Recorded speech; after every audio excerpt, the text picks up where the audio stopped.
deep in the shadowy woods, where the trees seemed to whisper warnings and the air felt thick with unease, children's laughter could sometimes be heard. Or so the stories go. It was faint, almost like a memory, but it would vanish as quickly as it came, leaving only silence. The forest wasn't ordinary. It was a place of mystery, fear, and survival. This is the setting for one of the most chilling fairy tales of all time, Hansel and Gretel. But what if this story wasn't just a product of imagination? What if its origins are grounded in the dark, desperate history of humanity? The story of Hansel and Gretel, popularized by the brothers Grimm, carries with it an unsettling truth. To uncover it, we must step back into the 14th century, a time when Europe was consumed by the Great Famine.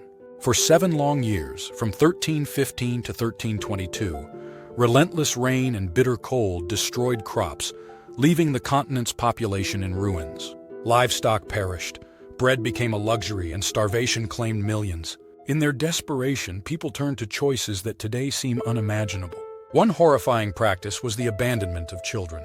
Families too poor to feed their young left them in the forests, hoping they might find food or shelter, or, cruelly, to ensure fewer mouths to feed. These forests became places of death and survival, and it is here that Hansel and Gretel's story begins. The candy house, a seemingly whimsical image, is far darker in its symbolism. For a starving child, the promise of food, any food, could mean life or death. Historical records show that during the Great Famine, reports of cannibalism surfaced. In a 14th century chronicle, there are accounts of people consuming not just the deceased, but even their own children to survive. Such desperation leaves a permanent scar on collective memory, inspiring stories that warn against both temptation and trust. Some spoke of strangers who lured the vulnerable with offers of food, only to exploit them in the most horrific ways. Could the witch in Hansel and Gretel have been inspired by such accounts? This brings us to another grim reality of medieval Europe: the treatment of women accused of witchcraft. Women who lived alone, particularly on the edges of villages, were often blamed for calamities like failed crops or mysterious illnesses. Persecuted as witches, they became symbols of society's fears and frustrations. Between the 15th and 18th centuries, thousands of women were executed for alleged witchcraft, often with little evidence beyond superstition. The witch in Hansel and Gretel, living in isolation and preying on children, mirrors these prejudices. She represents the scapegoating and paranoia that ran rampant during these dark times. There is also a darker interpretation of the witch's candy house. Some researchers suggest it could symbolize the ultimate betrayal. Adults, trusted to protect children, instead preying upon them. Stories of adults exploiting or harming children during times of famine were not uncommon, and these events could have inspired tales meant to warn children of the dangers lurking even close to home.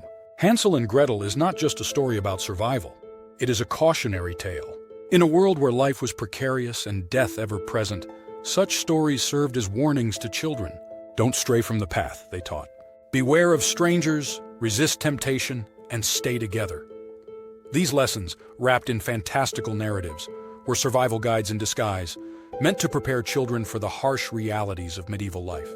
This warning extended beyond simple advice. It was a way for communities to pass down the knowledge needed to navigate an unforgiving world. Even today, the themes of Hansel and Gretel strike a chord. The fear of abandonment, the lure of false hope, and the struggle to survive resonate universally. In modern retellings, these themes are often sanitized, but the historical context, the famine, the fear, the persecution, makes the story far more chilling. It is not just a fairy tale. It is a reflection of humanity's darkest moments. So, the next time you think of the candy house, the witch, and the dark forest, remember they are not just figments of imagination.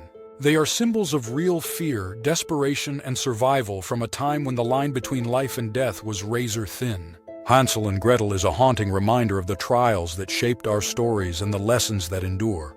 It is a story about the resilience of the human spirit and the darkness that can emerge when all hope seems lost. Whether we see it as a cautionary tale or a mirror to history, Hansel and Gretel remains a powerful reminder of the shadows lurking just beyond the edge of the light.